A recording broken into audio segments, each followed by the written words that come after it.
Thank you for joining me for this Lifeway study of 1 Peter. Our lesson is titled Our Faith. The text is 1 Peter chapter 4, verses 1 through 11. This is session number 7. And the lesson summary statement says, believers grow in spiritual maturity when we seek to do God's will.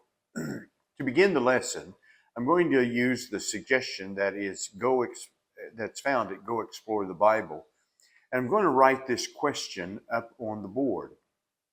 If we were to create a spiritual maturity index, what kind of things would it measure? And I want that on the board to begin to prepare their minds to think about a response to that as I go through this digital maturity index that the article tells about that has been designed for children. And then I've transitioned into the spiritual maturity index. There was a time in our churches many years ago when our offering envelopes calculated various things that you would fill out in terms of your offering envelope. They would ask, did you read your Bible? Are you attending church? Have you given an offering? How many contacts did you make?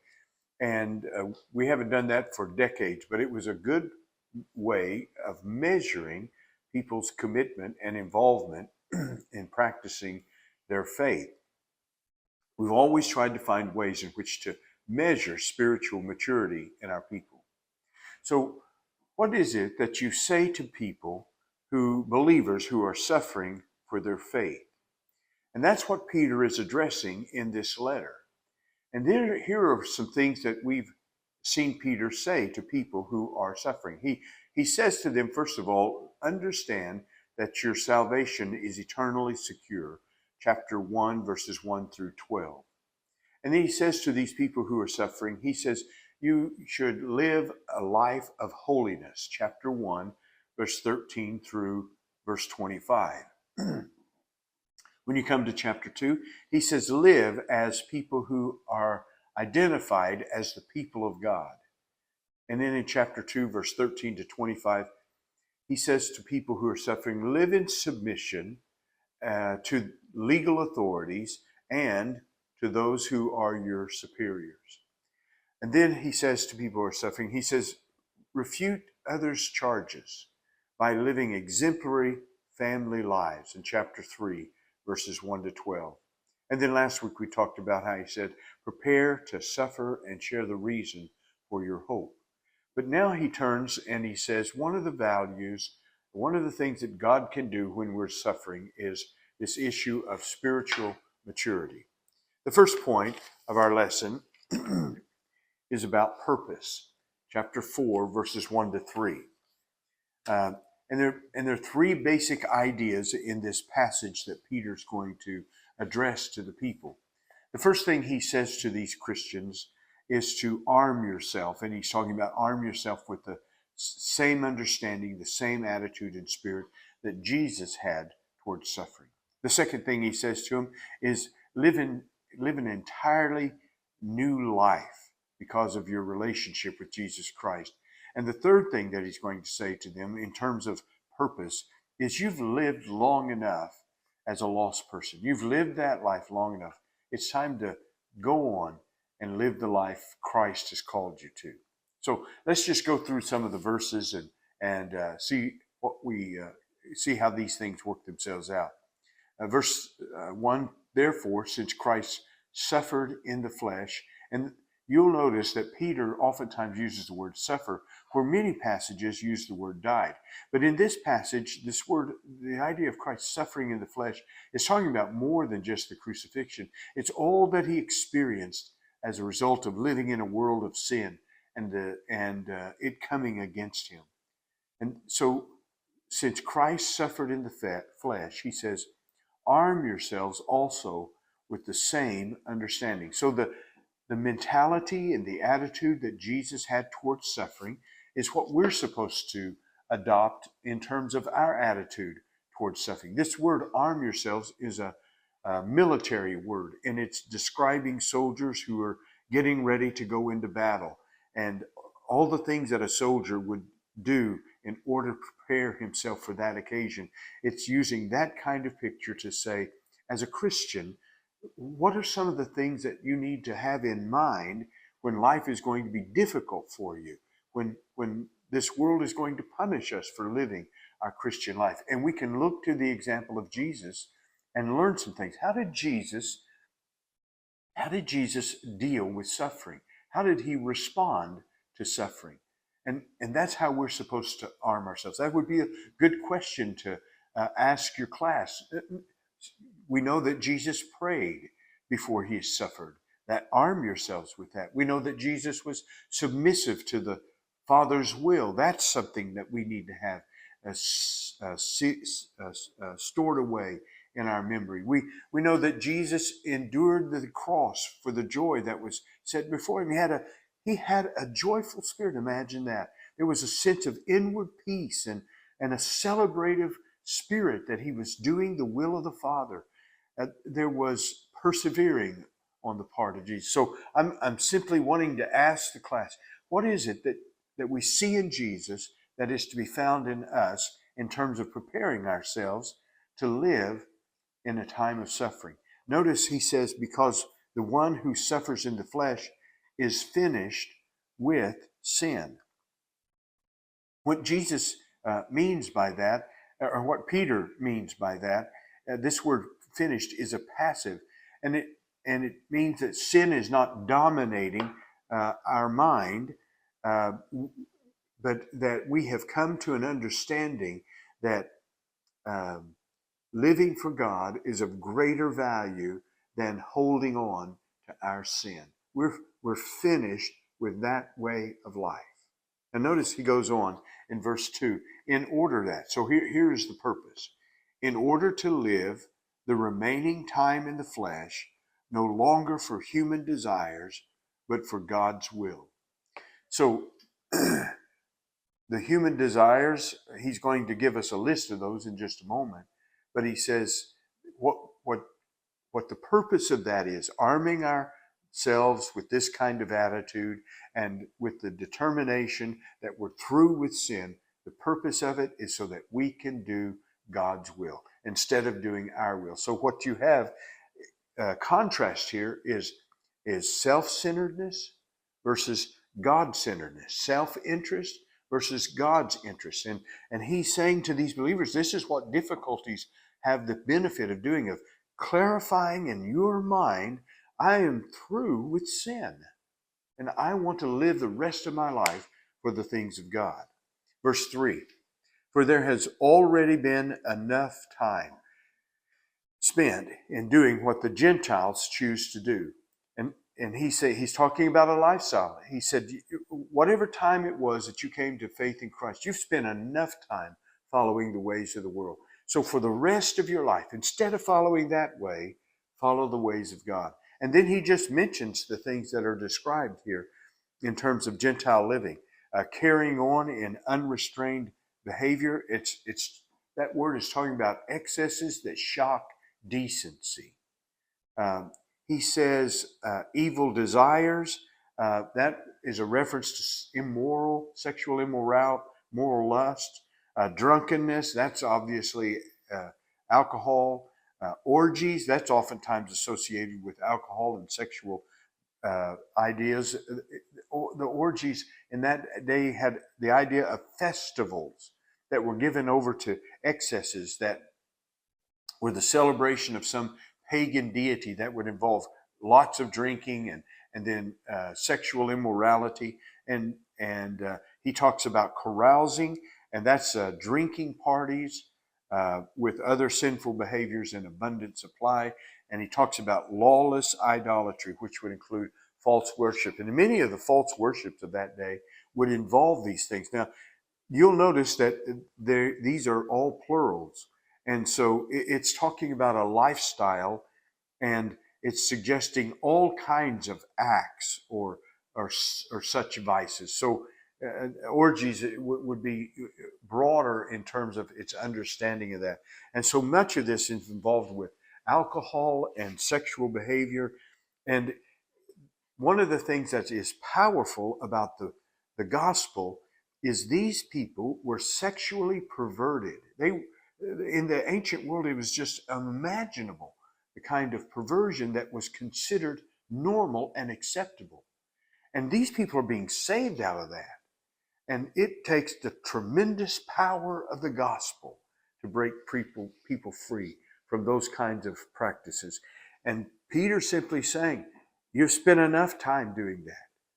Now it's time for the rest of your life to simply do God's will, God's desire. To go back to this idea of arming yourself, I want to ask the class, some of them have had major surgeries. And you know that this surgery is going to cause pain and there's going to be suffering that's involved in it. And I want to know from those who have experienced those kinds of things, what was their attitude?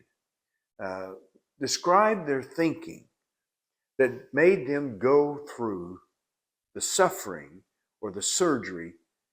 Why did they do that? What were they thinking?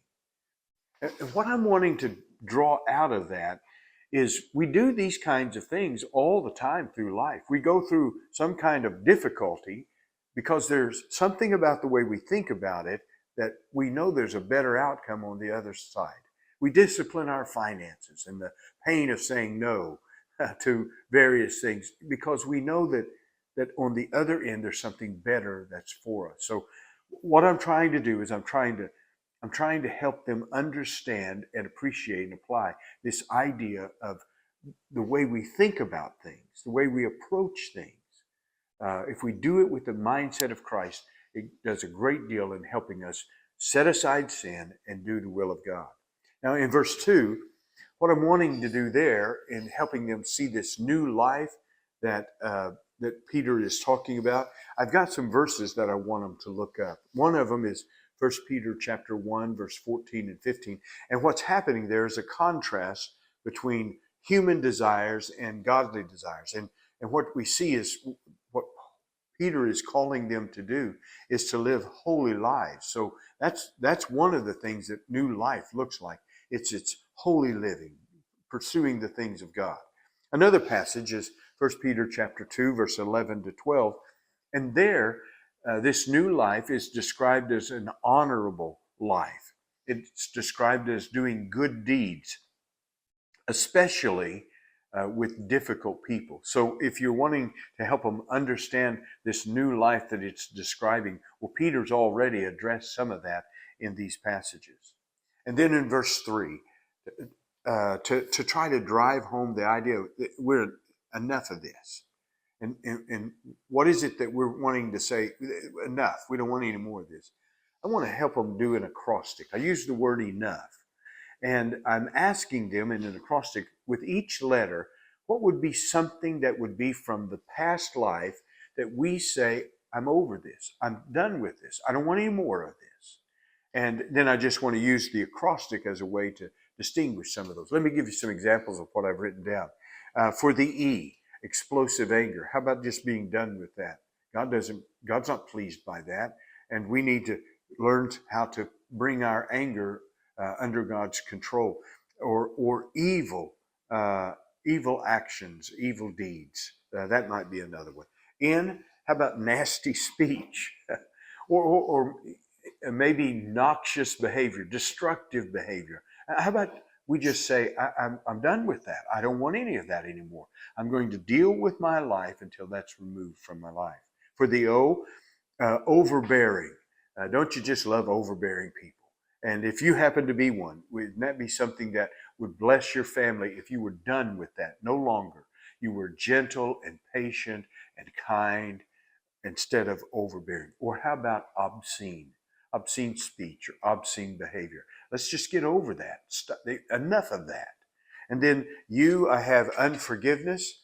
God's people are to be forgiving people, but many people are bitter and unforgiving, and some of them name themselves as Christians. That's something that we ought to just be done with. I'm going to become a forgiving person. Or unseemly behavior. That might be another one. Guilting people. Some folks, that's the way they motivate, or that's the way they get things done. They can't be honest and upfront. They guilt people. Or another G would be gutter language. We need to clean up our language. And last of all, H, I put down hangovers. We ought to just stop drinking, my friend. Do you know that no one ever becomes an alcoholic if they never drink alcohol? How about that? We could wipe out alcoholism, and there's like 13, 15 million alcoholics in the United States. They kill 25,000 people on the road every year. We could spare 25,000 lives if we just stop this hangover, this use of alcohol. Or hatred would be another one. So, but my point is I'm trying to grab the attention of the class and say God has given us a purpose, and that purpose is for us to live the will of God. And these things that have been in our life and in our life, we need to set them aside. We need to get over it. Now, the second point, believers grow in spiritual maturity when we seek to do God's will. The second point is judgment. 1 Peter chapter 4, verses 4 through 6. And I want to again go through the passage and explain the verses to the people. Verse 4 says, they are surprised that you don't join them in the same flood of wild living, and they slander you. Now, isn't that interesting? At first, they're surprised. They don't understand why you don't do what they do, because in their mind, and what was true of that day, is their behavior was normal living. And suddenly you're not living normal lives. And so they're surprised by it. They can't understand why someone would give up a hedonistic lifestyle for a moralistic lifestyle. That just makes no sense to them. But notice, it didn't stop with surprise. It goes on to slander. They can't just disagree with you. Then they start to criticize you and diminish you. And that word wild living, that word is used in Luke's Gospel, chapter 15, when it's talking about the prodigal son and how he went out and he wasted his money, he wasted his abilities, he wasted his time in ways that were empty and sinful. And he said, they're amazed that you don't join them in the, listen to the word, the flood of wasteful living. And they slander you. Verse 5, they'll give an account to the one who stands ready to judge the living and the dead. What Peter does consistently in his letter is when he's talking to the people and they're experiencing difficulty, he keeps holding out in front of them, listen, there's a day of judgment coming. And so just remember, Christian friend, Peter would be saying, this is not the end of the story. And this is not the total reality. There's coming a day when every life is going to give an account to the living God. And so he keeps holding that out in front of them. He says, listen, the day's coming and they're going to have to answer for their life. And you as well, the living and the dead, those who have died, and of course those who are alive. Verse 6, for this reason the gospel was also preached to those who are now dead. And when Peter uses the word dead, he doesn't use it like Paul does in terms of spiritual death. He's talking about physical death. So the gospel was preached to those who are now dead. When they were alive, they heard the gospel. They're now dead, so that although they might be judged in the flesh according to human standards, and what the commentators say Peter means by that is apparently the pagan people were saying, you see, your faith doesn't make any difference. I mean, they're dead just like we die. And so what advantage does your faith give? So they might be judged in the flesh according to human standards. They might live in the spirit according to God's standards. That is, they have come to faith and the Spirit of God has brought them alive. So I would go through in an explanation of that passage. So the point that's being driven at here is these Christians don't participate in the social practices, and because they don't do that, they are viewed suspiciously. Now, the social practices that the pagans are referring to, that's normal living. That's normal living in that day, and the Christians have withdrawn from that. But just to help you understand the power of someone withdrawing from what is considered normal practices, I have a suggestion for you to talk about. Now, you may not want to talk about it in your class. It may be just a little too political. But do you remember San Francisco backup quarterback named Colin Kaepernick. I believe I said that correctly, Kaepernick. And do you remember why he was so controversial? He took a knee when they played the national anthem and the flag was raised. And it caused a national conversation about it. And then other people got into doing it as well. And man, oh man, did we have a controversy in our country. And what I'm wanting to, and I may ask him, what did you think about that? But what I'm driving at is this: I'm trying to help them understand it's this kind of social upheaval that was created when Christians decided, I'm not going to go get drunk and be immoral at this party. In fact, I'm not even going to the party. And it created this social upheaval in people's lives. And you remember that when that happened, there were people who were supportive of it, and there were people who were not supportive of it. And it's that kind of dynamic that's happening in this story. In fact, what was the price that Colin Kaepernick paid for him to exercise his political views? He didn't play professional football anymore.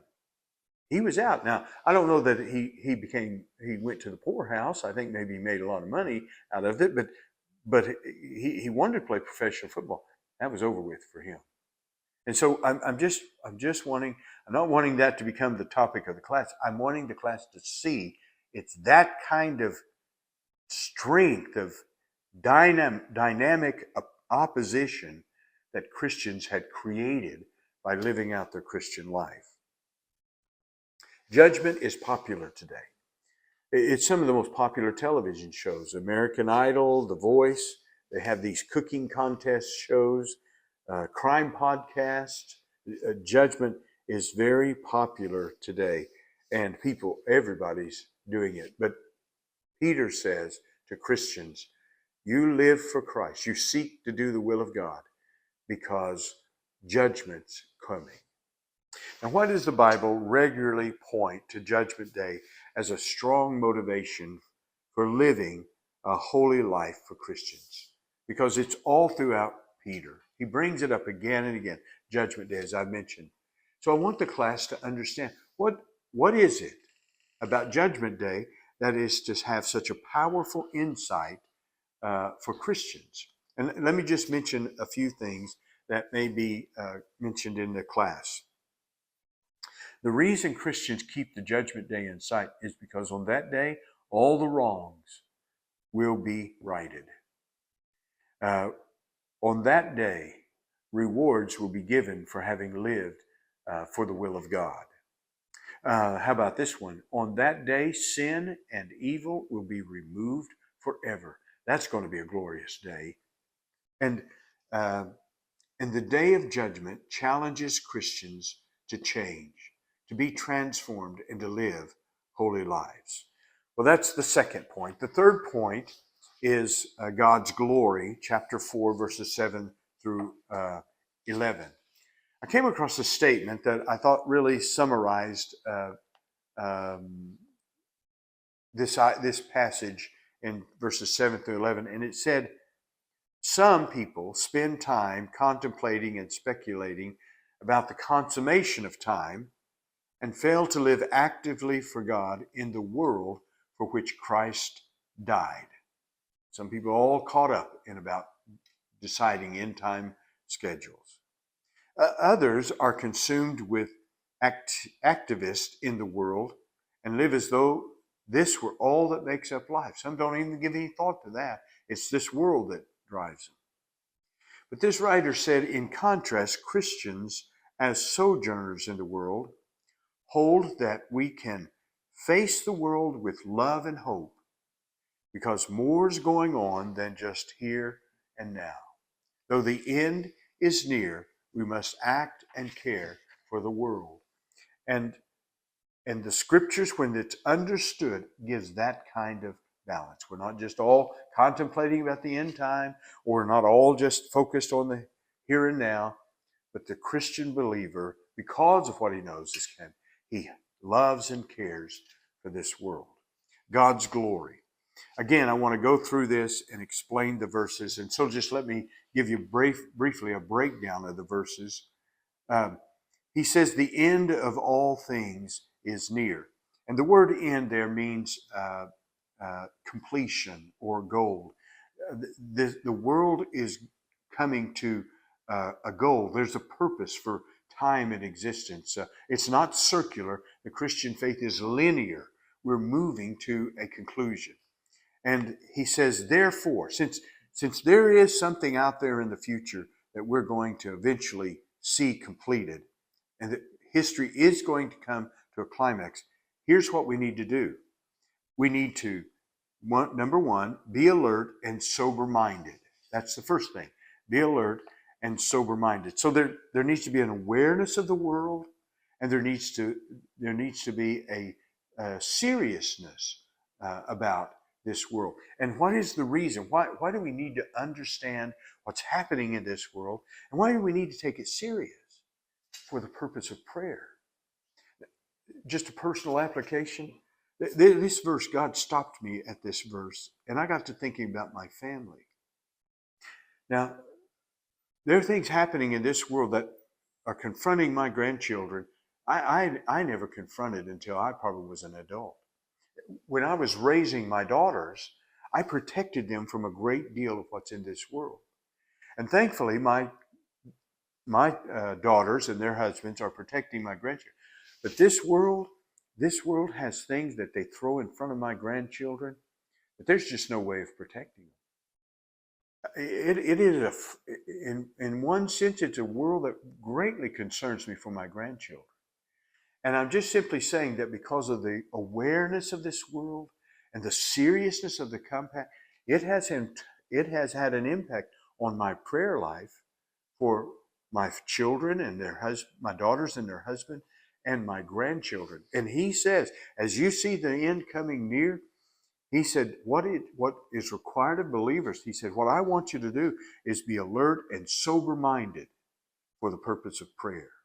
And then he says, secondly, be above all, of first importance, maintain constant love for one another, since love covers a multitude of sins. The second thing that needs to happen in a believer's life is he needs to love. One of the things that's so important for us to make our way through this world is to love one another. There's much there, I could say. The third thing, notice the third thing, be hospitable to one another without complaining. Hospitality is active love. And your material was shared with you about the importance of hospitality in the first century. And if you've ever practiced hospitality in terms of opening people, having a Bible study in your home every week, you understand this issue about complaining. It really does get to be burdensome, and it can be expensive. And so Peter says, this is an act of God. This is an act of love. And so what's your attitude? So there is alert and sober-minded. There is maintaining love. It's very important for people when it's time of suffering. It's hospitality. That is an active love. Verse 10, just as each one has received a gift, use it to serve others. So the fourth thing that he mentions that needs to take place in these last days is you need to be using your spiritual gift. And what Peter does is he breaks it down into two categories. There are speaking gifts and there are service gifts. And again, your material will provide you some good information on that. And he said, if anyone serves, let it be from the strength God provides, so that God may be glorified through Jesus Christ in everything. That's the point of spiritual gifts. Spiritual gifts are to be used ultimately for the glory of Jesus Christ. And then he ends with this wonderful statement, to him be glory and the power forever and ever. And there's just much in this text that I'm sure that your Bible study will bring out. Now, to close the lesson and to drive home this last point, I have taken a piece of paper and I folded it in half, and then I folded it again, and that creates 8 sections, 8 squares on this piece of paper. And then I've got an assignment that's written out here, and then Monday, Tuesday, Wednesday, and the rest of the week.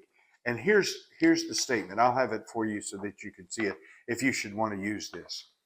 The statement says, reflect on the 4 duties of end-time living in your own life: prayer, love, hospitality, and use of spiritual gifts. Which one are you the strongest in expressing? Which one are you the weakest?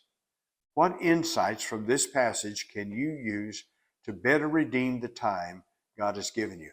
And my assignment is to them is I just want them, I didn't give them a whole lot of space because I don't want them to take a great deal of time. I know how time demanding they are. And so I just want them to take some moment on Monday, and I just want them to think, which gift am I the strongest? Which am I the weakest?